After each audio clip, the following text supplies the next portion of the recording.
Hey guys, I'm in the shop working on my 64 Corvette coupe, and it's got a problem known as red wire syndrome according to the internet. And I'm working on trying to fix it, and I'm going to show you how to do it. Don't worry if you've never heard of red wire syndrome. I had never heard of it either. It's just something that I guess somebody on the internet called it. What it's talking about is this big red wire here on your bulkhead connector. And basically what happens is it overheats due to corrosion on this terminal, and you can see that it has melted the plastic. Clearly, if a wire gets hot enough to melt plastic, that is not a good thing. And in my car, the issue that it caused was intermittent power loss. So I could just be driving down the road, everything would be great, and then everything would stop. Engine would stop, headlights would go off, nothing, absolutely no juice. So that is obviously not good.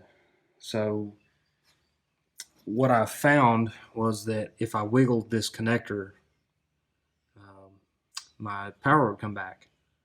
So I knew it was something in here, and then I saw that melted plastic there, and knew there was some kind of issue there. And then on the forums, various Corvette forums, people were talking about the exact same issue, the intermittent power loss, and they nailed it down to that red wire. So I'm going to replace the engine wiring harness first, and if that doesn't fix it, there is another step that I can take, which involves hardwiring that main red wire, which kind of bypasses the bulkhead and fuse block. So we'll see how it goes. Hopefully that fixes my intermittent wiring gremlin, and I can depend on this thing to take me down the road again. The wiring harness came from Full Throttle Corvette out of Lawrenceville, Georgia. You can get them from pretty much any of the Corvette parts suppliers. I just chose Full Throttle because they're pretty close by, and they actually have the best price on all this stuff. So this kit is actually made by Electric Limited, and they're pretty well known as far as factory wiring harnesses go.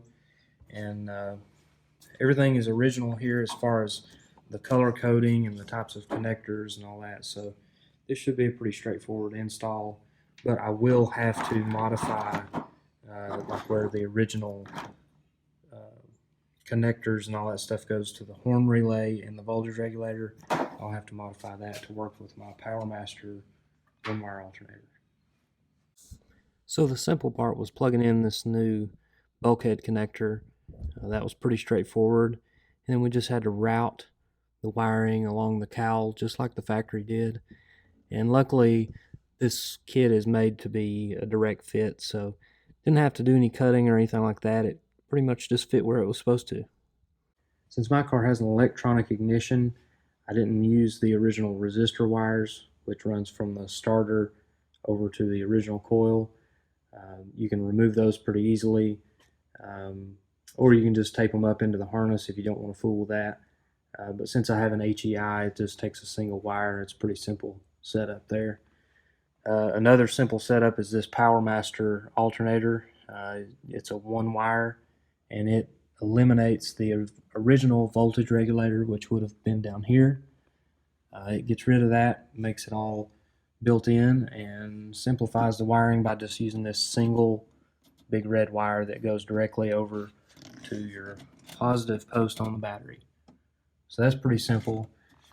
And what I did to simplify the wiring harness was eliminate a big chunk of wires that went to the voltage regulator and to the horn relay, and I just simplified that by choosing which wires were still necessary. And basically what it boils down to is this group of wires, which is two big red wires and a black and white wire, that still goes to the horn relay, and the horn relay acts as a junction point, and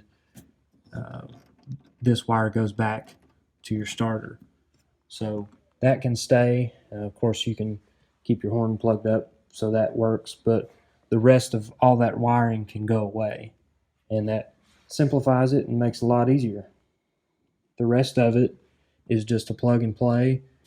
All the factory type connectors are there, and it just goes together super easy.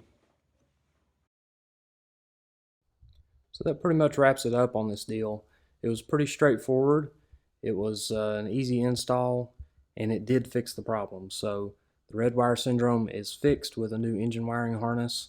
And overall, I spent about $200 and maybe a couple hours in the shop. It really wasn't a big deal. You know, and I could even have spent less if I didn't remove some of those wires for the voltage regulator and that type of thing. So overall, I'm real happy with the progress, and I'm ready to hit the road.